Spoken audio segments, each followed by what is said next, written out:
Welcome back to the Deep Dive. So today we're looking at a really interesting contrast. You've got these big corporate ESG reports, right? Glossy, full of numbers, goals. The ones that often feel a bit disconnected from reality. Exactly. And then on the other side, you have this small group of high school students just deciding to, well, roll up their sleeves and skip the paperwork. We know you're here for insights that are quick, meaningful, genuinely useful, not just, another report summary. So our mission today is a proper deep dive into the sources behind this youth ESG campaign in South Korea.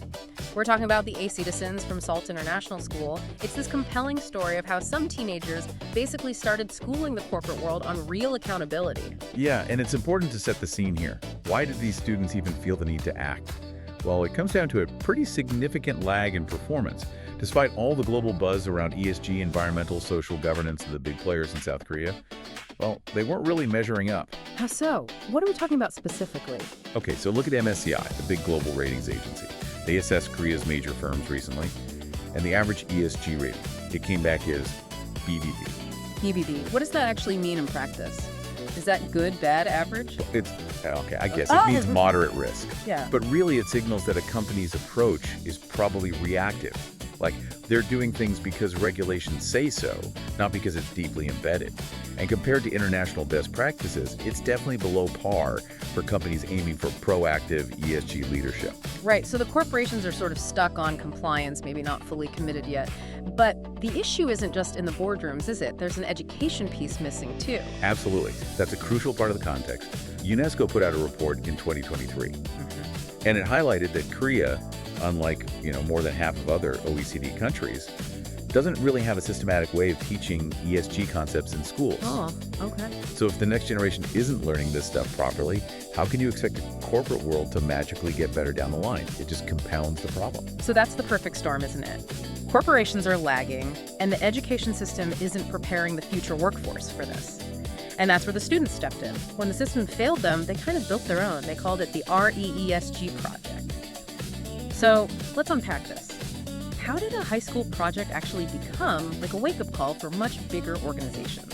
It's fascinating, yeah. And here's where it gets really human, I think. They didn't just walk in and nail it on day one. The sources show their first instinct was actually to copy the adults, mimic the corporate approach. That's right. The very first attempt to create this huge, detailed ESG technology.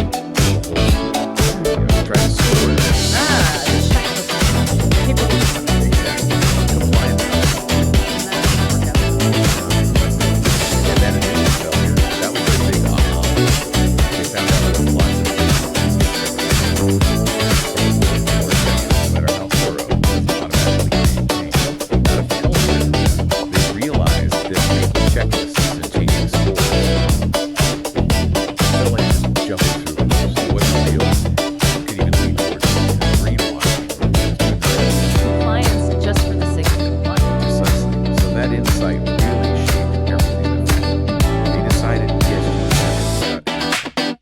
Changing behavior, not just looking good on paper. So they pivoted away from imitation towards actual practice. Trying to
achieve more, faster, than piles of internal memos or reports often do in months or even years.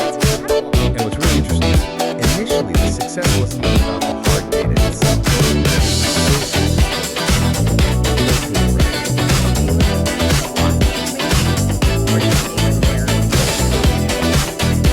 Data part is putting it out there so creating their habits.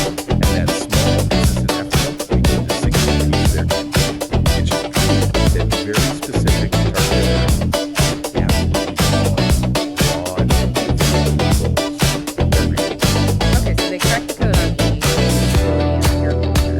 How did they apply that to the social pillar? That often feels a bit funny, right? Often just wants to be treated. Yeah, and they tackle it head on. Think about those mandatory safety rules we've all endured. Yeah. Painfully dull is a good emotion. The ACTizens did that. They introduced their own fire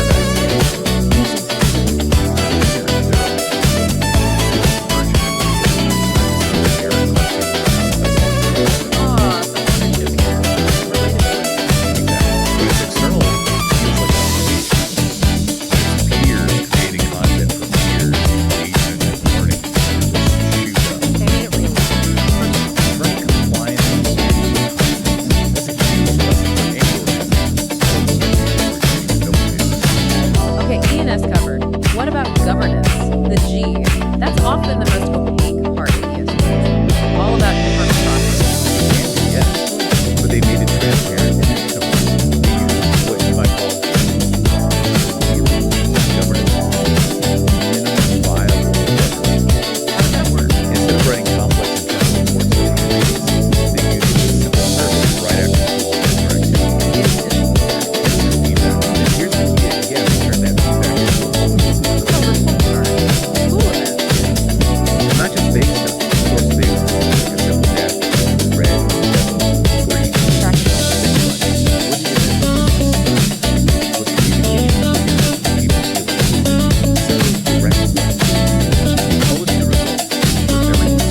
That's great. Full of accountability. And it raises that question for any organization listening. How truly transparent is your accountability? Are you just reporting upward, or are you reporting back to the people affected? For the students, this wasn't about pleasing an auditor. It was a direct lesson in using feedback for actual improvement. Using action to results, not just dropping comments and suggestions. Okay, so environment, peer pressure, ownership, governance, but the story doesn't stop there, right? This project evolved. It started with technology, AI. Building on that success, the ACTizens are now developing an AI system. Okay, now I have to admit, I feel like just skepticism here. They started so simple, focused on action. Now AI. Is that getting complicated? It's something that they initially reacted to. That is a brilliant question, and it's a fair one. But the crucial difference is the purpose behind the tech. They're not building AI just to generate a fancy score for a report they can wave around. They're building it to automate the simple actions already proven work. And go deeper into Okay, explain the function. What does AI actually do? So it's designed to automatically track and analyze the real time. Cameras,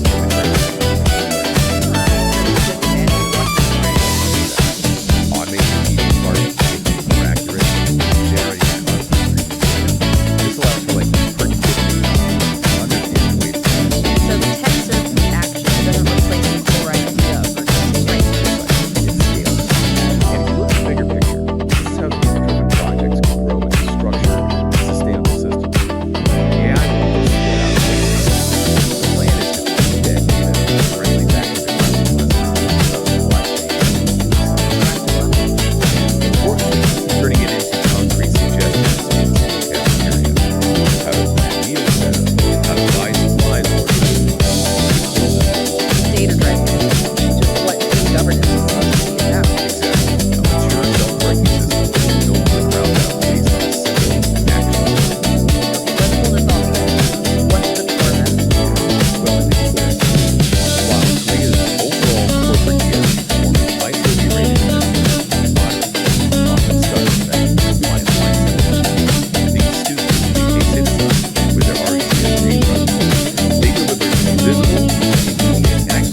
results across E, S, and G. On a shoestring budget, presumably. Presumably. They basically prove that the biggest barrier to ESG progress isn't necessarily complexity or lack of resources. It's often just inaction. Or maybe doing the wrong kind of action, focusing on reports over results. And we have that quote from one of the students, Coyote, which really captures it. It does. She said, "We realize that if we want real change, we can't just wait for adults or companies. We have to be the solution. Even small steps like tracking food waste can build into something bigger." It's powerful stuff. And the challenge they throw down, really, to everyone listening, especially those in the sustainability field, is incredibly simple. Which is? Practice what you preach. Prioritize visible action and cultural change over just, perfecting the paperwork. That really seems to be the core lesson from this deep dive. The real gap in hitting ESG goals, whether it's a school or a huge multinational. It's often not about missing information or even budget constraints. It's about a lack of focused, consistent action. Action that people can see that creates real results and sparks those cultural shifts. Absolutely. So maybe let's leave everyone with a thought for the week. A challenge for us.